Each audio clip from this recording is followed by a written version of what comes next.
there's a dictum that says a person who does too many things ends up doing nothing, and I tend to believe that. Hi, I'm Dadhichi from astrology.com.au. Sagittarius, it's the month of October 2019 for you, and I allude to that maxim by virtue of these planets here in the 11th house. What's the 11th house? The 11th house has to do with your vision of life, what it is you desire most. And you see when there's several planets there, and that was a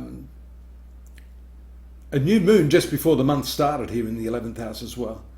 This area shows you're probably splitting yourself, spreading yourself thin, and hoping to, put 2 or 3 items on your agenda to achieve. Mercury moves out of that area just at the time Moon makes a conjunction to Jupiter. So you're feeling optimistic about what you're doing. But by the same token, I think Mercury traveling into this 12th house is important for you to give you a little bit of perspective on things. Mercury and the 12th house has a lot to do with thinking about the past. That's important, not because, and in the past I've said the past is a graveyard. It's important only from the point of view of trying to understand the errors you've made and how you can rectify that. Finances here around the 7th and 8th are shown by this tough conjunction of Saturn and Pluto. And of course some of these hard aspects from the very Mercury that I'm alluding to here. So that mental frustration, and of course, actually that was by Venus, my apologies. You'll see that as the Venus and Mercury move into this sign of Scorpio and deepen their transit, these aspects will actually turn out to be quite good aspects, because that becomes what we call a sextile aspect later on in the month. But for the time being, there is a bit of challenge here in terms of the way you're thinking. You could get obstructed, or sometimes there's what's called creative block. You've got an idea of what you want, but you can't quite string it all together.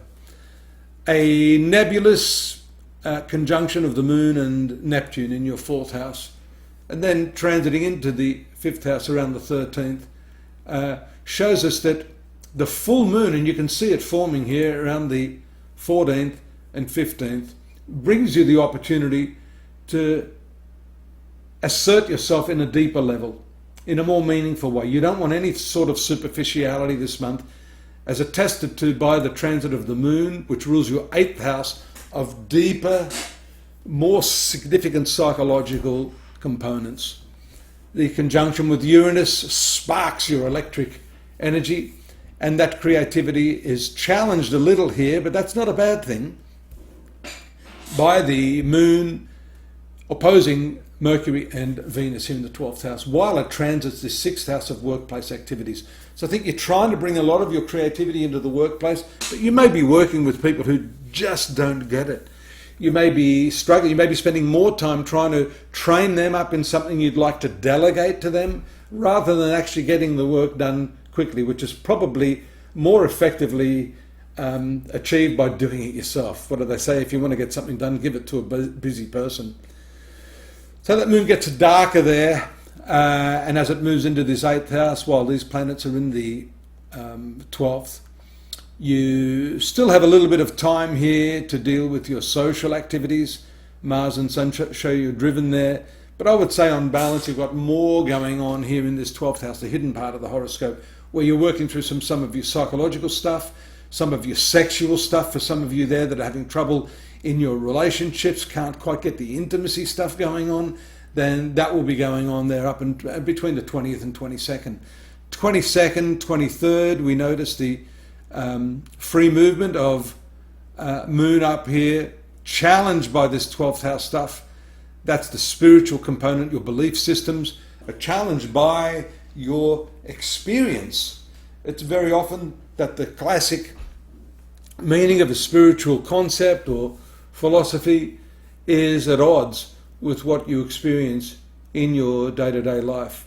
Notice that's going to be intensified even more by the transit of the Sun, powerful solar energy moving into Scorpio, into the 12th house. So this 12th house of Scorpio for you, Sagittarius, is really the hidden, spiritual and liberating part of the horoscope, if you can get your head around that.